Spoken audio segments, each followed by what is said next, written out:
Hello, everybody. Welcome to Thursday. The S&P 500 was up 0.6% today. A really good rally. Saw small stocks do better than large stocks. That's usually a good sign for the market as far as that goes.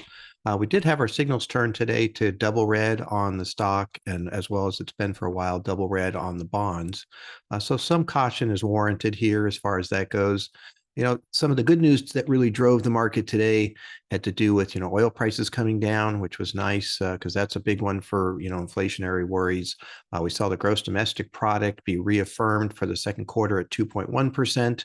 Again, that was good because that's a nice number. We usually grow in healthy times a little bit over 3%.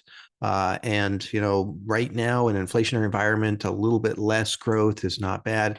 Negative growth is obviously a recession, so we want to stay away from that. But we saw some weakness in personal consumption in that report that came out today. Also, again, that's not a terrible thing because that's one of the things the Fed's going to be fighting here is kind of the U.S. consumer and oil prices. Those are the two biggies that are happening right now as far as that goes. But in my opinion, the move today really had more to do with the fact that it's just kind of stretched too far to the downside. I'm always using this rubber band analogy, so when you pull a rubber band, down and down and down, the tension gets tighter and eventually there's some type of spring back and you can go the other way, which is what we saw at the end of July this year, where the market just kind of stretched out too far to the upside.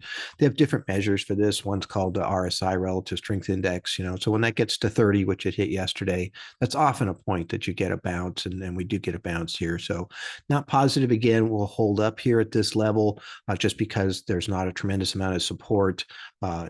Other thing to consider here that's really interesting is we're at the end of a quarter, and I've been talking about this since last year.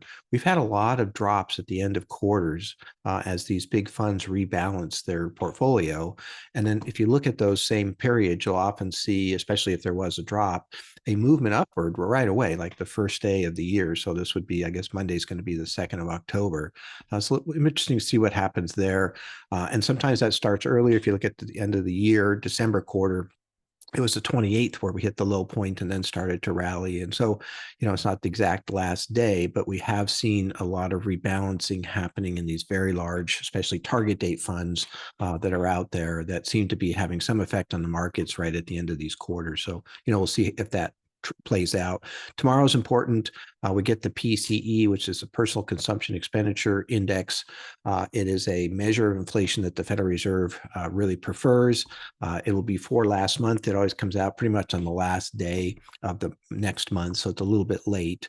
But we'll be able to look at that on the show tomorrow. Do the live show from 12:15 to 1 o'clock. So we'll talk about that index and kind of what's happening there, both the top line and the core portions of that, and see what's happening with inflation in their favored measure as far as that goes. So anyway, looking forward to seeing you tomorrow.